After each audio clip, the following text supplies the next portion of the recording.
Hello everyone. In the previous video we have discussed about the physical examination of urine. Today's topic of discussion is chemical examination of urine. Chemical test is carried out for the detection of 6 abnormal constituents of urine. These abnormal constituents are glucose, ketone bodies, protein, blood, bile salts and bile pigments. Chemical test is carried out for the detection of these 6 abnormal constituents of urine. Today we will discuss about the test for glucose, that is Benedict's test.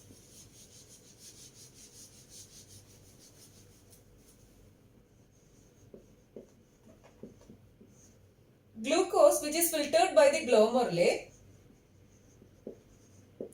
it is completely reabsorbed by the proximal renal tubules and returned to circulation. Glucose is not normally excreted in a healthy individual, and the presence of detectable amounts of glucose in urine is called glycosuria. Presence of detectable amounts of glucose in urine, it is called glycosuria. If the filtered glucose load it exceeds the capacity of renal tubular reabsorption, it results in glycosuria.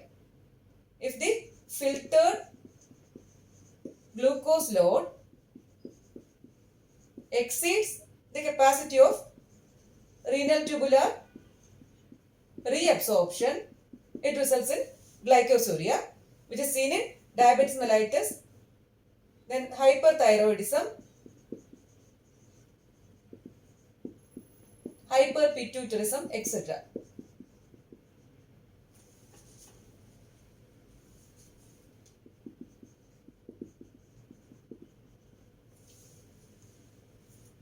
And the test for glucose is Benedict's test.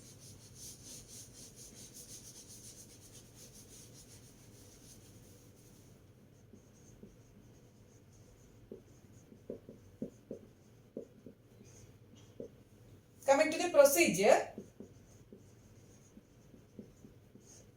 in a test tube, take 5 ml Benedict's reagent and add 0.5 ml or 8 drops of urine. In a test tube, take 5 ml Benedict's reagent and add 0.5 ml or 8 drops of urine. Then mix it properly and boil over a flame for 2 minutes. Then allow to cool at room temperature and note the color change.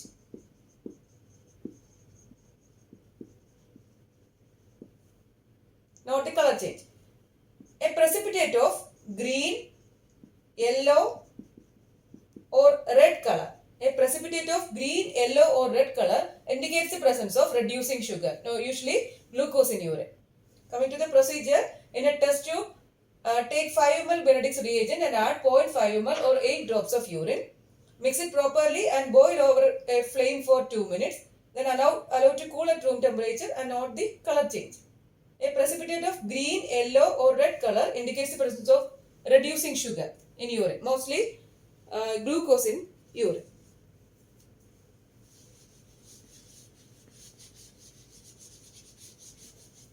So no change from blue color. So test is negative. That means reducing sugar is not present in the sample or glucose is not present in the sample. If the presence of green color precipitate, sugar present is 1 plus, that is approximately 0.5 gram percentage or gram per dl. If it is yellow precipitate, then it is 2 plus, that means 1 gram percentage sugar is present. If it is orange precipitate, then it is 3 plus, that means 1.5 gram percentage sugar is present. If it is brick red, that is 4 plus, that means more than 2 gram percentage reducing sugar is present. More than 2 gram percentage. No change from blue color means test is negative. That means sugar is not present in the urine sample. Then if there is presence of green color precipitate, sugar present is 1 plus. That means 0.5 gram percentage sugar is present. If it is yellow color, it means 2 plus. That is 1 gram percentage sugar is present. If it is orange precipitate, it is 3 plus. That is 1.5 gram per dl sugar is present. Brick red, that means 4 plus, that is more than 2 gram percentage reducing sugar is present in the urine sample. Coming to the principle,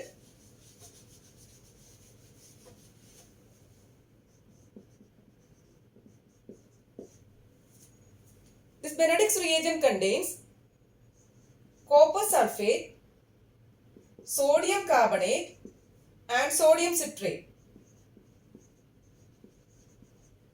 Copper sulfate, sodium carbonate and sodium citrate. When a reducing sugar like glucose is subjected to heat in alkaline medium, it forms enediol. When glucose or a reducing sugar is subjected to heat in alkaline medium, it forms enediol. This enediol is a strong reducing agent. Here, sodium carbonate which provides the alkaline condition. Then this enediol, it reduces Cu++ to Cu plus ions. That is cupric ions to cuprous ions. Enediol reduces cupric ions or Cu++ to Cu plus or cuprous ions. And the source of this cupric ions is copper sulfate. Copper sulfate provides the cupric ions. Then there will be formation of copper hydroxide plus OH minus, it forms CuOH. There will be formation of copper hydroxide resulting in the formation of, this is a yellow precipitate. This copper hydroxide is yellow precipitate. This copper hydroxide on heating, it forms cuprous oxide, that is Cu2O.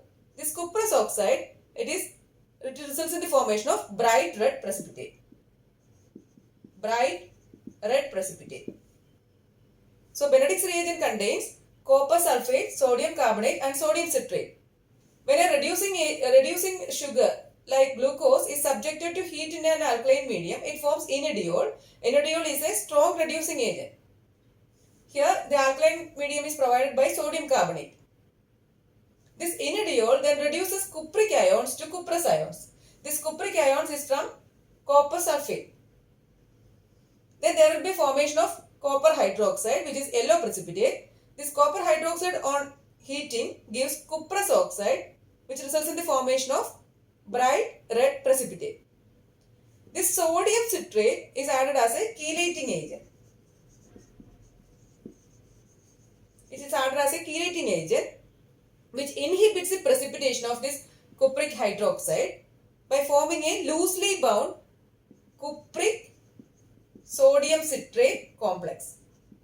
Sodium citrate is added as a chelating agent which inhibits the precipitation of this copper hydroxide by forming a loosely bound cupric sodium citrate complex. And this gives a continuous supply of cupric ions to the medium. That is cupric ions on dissociation. This gives a continuous supply of cupric ions. And this Benedict test is a qualitative test, but it is called as semi-quantitative.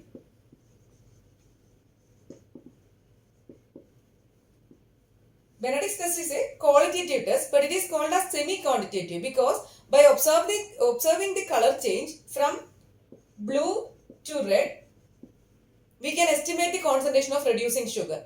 So it is called as semi-quantitative test. So this is about Benedict's test that is used for the detection of abnormal constituent, that is glucose in urine. So this is today's topic. Thank you for watching.